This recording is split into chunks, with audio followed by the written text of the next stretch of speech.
नमस्कार मित्रों, कैसे हैं आप। तो SSC 2025 को टारगेट करते हुए अपन फ्लूइड मैकेनिक्स पढ़ रहे थे, जिसमें आज अपन फोर्थ चैप्टर स्टार्ट करेंगे, बायंसी एंड फ्लोटेशन। सबसे पहले बायंसी फोर्स के बारे में बात करते हैं। Buoyant force is an upward force exerted by the static fluid on a floating or submerged body and this phenomena is called buoyancy. Buoyant force एक अपवर्ड फोर्स है जो कि स्टैटिक फ्लूइड के द्वारा लगाया जाता है, ठीक है, किसमें, फ्लोटिंग या कि सबमर्ज्ड बॉडी में, और इस फिनोमेना को बोलते हैं buoyancy. Buoyant force always act vertically upward. Buoyant force हमेशा वर्टिकली अपवर्ड लगता है। कंडीशन बॉडी की देखते हैं with respect to weight of body and buoyant force. अगर जो बायंट फोर्स है वेट ऑफ बॉडी से कम होता है तो बॉडी सिंक कर जाएगी। वेट ऑफ बॉडी से बायंट फोर्स ज़्यादा होता है तो बॉडी लिफ्ट कर जाएगी। वेट ऑफ बॉडी और बायंट फोर्स इक्वल है तो बॉडी रेस्ट कंडीशन में रहेगी, ठीक है। सेंटर ऑफ बायंसी बी की बात करते हैं। It is defined as the point in displace fluid through which the buoyant force is suppose to be act. ये ये क्या है? ये वो पॉइंट है डिस्प्लेस फ्लूइड का जहाँ पे बायंट फोर्स एक्ट करता है, ठीक है। Centre of buoyancy is at the centre of displace volume. Centre of buoyancy कहाँ होती है? सेंटर ऑफ डिस्प्लेस वॉल्यूम के, सेंटर ऑफ बायंसी जो होती है डिस्प्लेस वॉल्यूम के सेंटर पे होती है, ठीक है। फिर बात करते हैं आर्किमिडीज प्रिंसिपल की। Archimedes principle, if any body submerged in a fluid then the upward vertical force acting on the body is equal to weight of liquid displaced. Archimedes principle ये कहता है कि कोई भी बॉडी अगर सबमर्ज्ड है fluid में तो जो अपवर्ड वर्टिकल फोर्स लगेगा वो अपवर्ड वर्टिकल फोर्स जितना वेट है उस बॉडी का, उस वेट के इक्वल लगेगा अपवर्ड वर्टिकल फोर्स, ठीक है। Buoyant force is equal to the weight of the body that is equal to the weight of liquid displaced by the submerged portion of body, ठीक है। Buoyant force के बराबर होता है, weight of body के equal होता है, जो कि वेट ऑफ लिक्विड जो डिस्प्लेस है उसके बराबर होता है, ठीक है।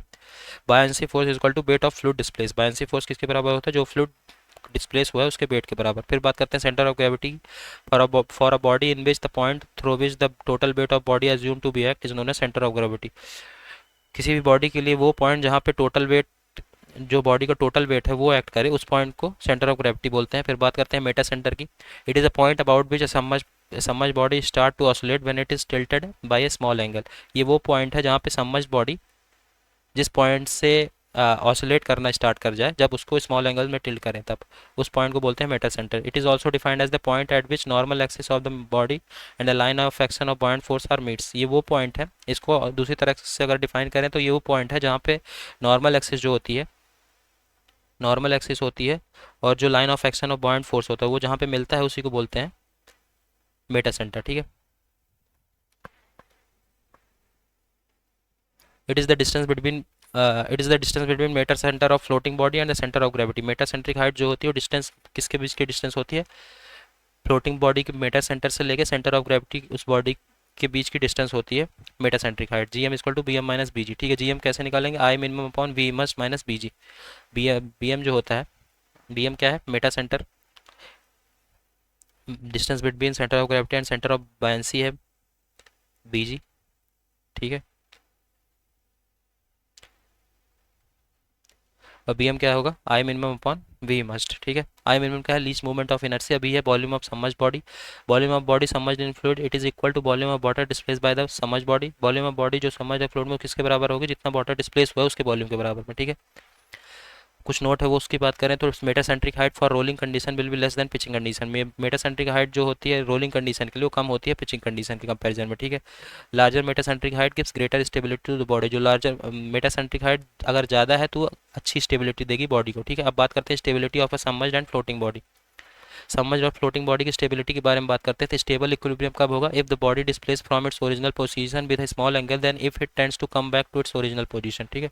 स्टेबल इक्विलिब्रियम तब है अगर बॉडी को डिस्प्लेस करें थोड़ा सा स्मॉल पोजीशन में और फिर वो अपने पोजीशन में वापस आ जाए तो उसको बोलते हैं स्टेबल इक्विलिब्रियम। अनस्टेबल इक्विलिब्रियम क्या है? When a body is displaced from its original position then it continues to move away from its original position. This phenomena is called unstable equilibrium of body. Unstable equilibrium वो है कि अगर body को हल्का सा displace करे अपनी उसकी पोजीशन से, तब जो बॉडी है अपने पुराने पोजीशन पे वापस ना आए और कंटिन्यूस, मतलब कि कंटिन्यूस मूव करती रहे, तो उसको बोलते हैं अनस्टेबल इक्विलिब्रियम। न्यूट्रल इक्विलिब्रियम क्या है? In this condition of body it remains constant in new position if the body is displace from its original position. अगर बॉडी को ओरिजिनल पोजीशन से डिस्प्लेस किया गया तो अपने नए पोजीशन में कांस्टेंट रही है, ना कंटिन्यूस मूव करती रहे, ना ही अपने पुराने पोजीशन पर, जिस नए पोजीशन पे अपन ने डिस्प्लेस किया वहीं पे रही है, उसको बोलते हैं न्यूट्रल इक्विलिब्रियम, ठीक है। अब इक्विलिब्रियम कंडीशन देखते हैं for a fully submerged and floating body. अगर बी जो है बायंसी की हाइट और अबव है जी से, सेंटर ऑफ ग्रेविटी से, और एम जो है वो अबव है जी से, तब जो है स्टेबल इक्विलिब्रियम होगा। बी बिलो है जी से, एम बिलो है जी से, अनस्टेबल इक्विलिब्रियम होगा। बी और जी कोइंसाइड कर रहे हैं, एम और जी कोइंसाइड कर रहे हैं तो न्यूट्रल इक्विलिब्रियम होगा, ठीक है। मतलब कि बी जो होता है वो फुली सबमर्ज बॉडी में होता है, एम जो होता है वो फ्लोटिंग बॉडी में होता है, ये अपने को ध्यान रखना है, ठीक है। फ्लोटिंग बॉडी के केस में अपन एम को देखेंगे, सबमर्ज बॉडी के केस में बी को देखेंगे। तो बायंसी लगती है सबमर्ज बॉडी के केस में अपन देखेंगे, और मेटासेंट्रिक देखेंगे फ्लोटिंग बॉडी में, ठीक है। Key points, when a body is totally or partially submerge immersed in the fluid it is buoyed up, ठीक है। Horizontal component of force of buoyancy कितना होता है, जीरो। फोर्स ऑफ बायंसी का हॉरिजॉन्टल कंपोनेंट कितना होता है, जीरो होता है। If the weight of body immersed in a fluid exceed the buoyant force the body will tend to move downward and it may finally sink. अगर wait of body जो wait of body है वो emerge fluid में जो emerged है, अगर वो buoyant force से ज़्यादा उसका वेट है तब वो बॉडी सिंक कर जाएगी पानी में, ठीक है। अब बात करते हैं सबमर्ज बॉडी की। Stable equilibrium, unstable equilibrium, neutral equilibrium. Floating body में stable equilibrium, this is unstable equilibrium, ठीक है। अब बात करते हैं ऑसिलेशन टाइम पीरियड की। अ शेप और a body can be consider as pendulum with the centre of rotation about Meta centre, ठीक है। शेप या की बॉडी को अपन पेंडुलम में कंसीडर कर सकते हैं, किसके रिस्पेक्ट में, with centre of rotation about Meta centre. Time period of oscillation for a body की बात करें तो 2 pi under root 2 pi upon कितना आएगा, 2 pi upon under root GM W into under root I, ठीक है। बाद में इसको फर्दर मॉडिफाई करके कितना लिख सकते हैं, 2 pi under root K² upon GM into G. W क्या है, mg है। K है radius of gyration about rolling और पिचिंग। GM है मेटासेंट्रिक हाइट। I है movement of inertia of body. K constant है। जो T है वो इन्वर्सली प्रोपोर्शनल होता है, टाइम पीरियड इन्वर्सली प्रोपोर्शनल होता है मेटासेंट्रिक हाइट के, ठीक है। स्क्वायर ऑफ मेटासेंट्रिक हाइट के इन्वर्सली प्रोपोर्शनल होता है। For cone distance of CG from the end point, cone के लिए जो डिस्टेंस है CG के एंड पॉइंट से कितना होगा, 3/4h, ठीक है। ये कोन के लिए distance of centre of gravity कितना होगा, 3/4h।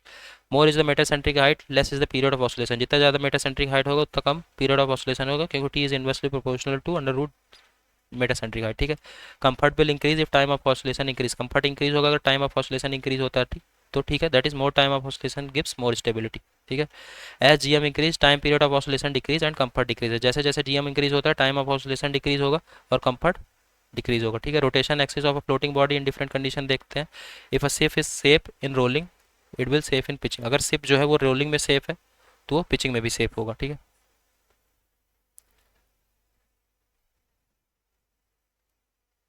जो y एक्सिस है ट्रांसवर्स एक्सिस वो क्या है, पिचिंग है। x एक्सिस क्या है, रोलिंग है, ठीक है।